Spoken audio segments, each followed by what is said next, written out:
On as anyone knows, I have a Series S and recently got a One X. And the thing is that sucks about these new gen systems, especially PS5s, is they're very hard to obtain. Not only are they very hard to obtain, they're not exactly cheap, right? So what the crux of this conversation I want to get is why I recommend the Series S as one of the best systems is one focal point here is for people who want to play fighting games. For those who don't know, like last gen systems are really rough. They usually have more input delay, and on top of that, just look kind of awful. And I really feel you're not getting the premier experience as what's advertised. I mean, heck, Street Fighter 6 is only on Xbox, PC, and PS5 right now. Now, let's look to the Japanese translate. Most importantly, because those who don't know, historically, Xbox does not do good in Japan, but lately they've been doing good. And here's one huge reason, Ryan, and it's with the Series S. If it's hard to put together a good enough gaming PC, which in Japan it extremely is due to importing prices, so for them it's even tougher than if you're an American. So you need to understand that. On top, a huge reason why PC's never grown is because that's how massively expensive everything is over there that's PC related. That's the first thing, right? Or you can't get your hands on a PS5, which, thanks to Sony being a piece of crap, it also is. So guess what's your only option? A Series X or S.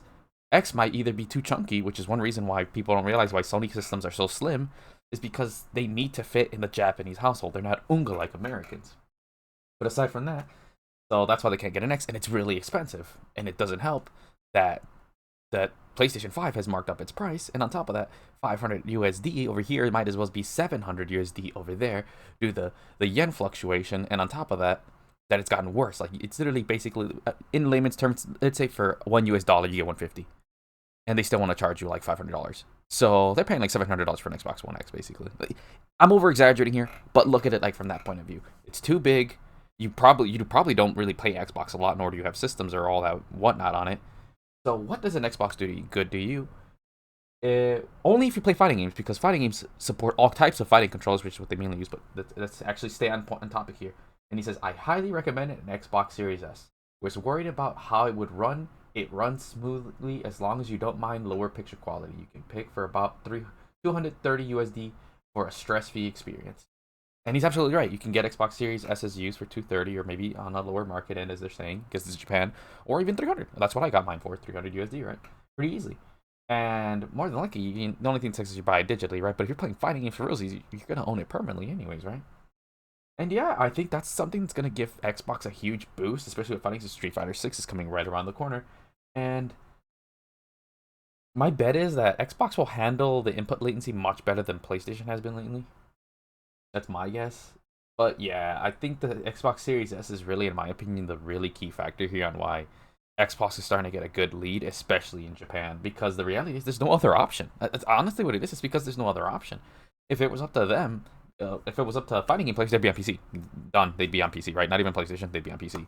And for the average consumer, they're just gonna stick with what they know. That's what most people are. And Sony's just been dominating that region for years. That even though PS5 and Sony are cooking them, they're they have no choice. Like all their games are on there, like myself included. I hate the PS5 UI, but I have to deal with it because 90% of my games are on PlayStation 4/3.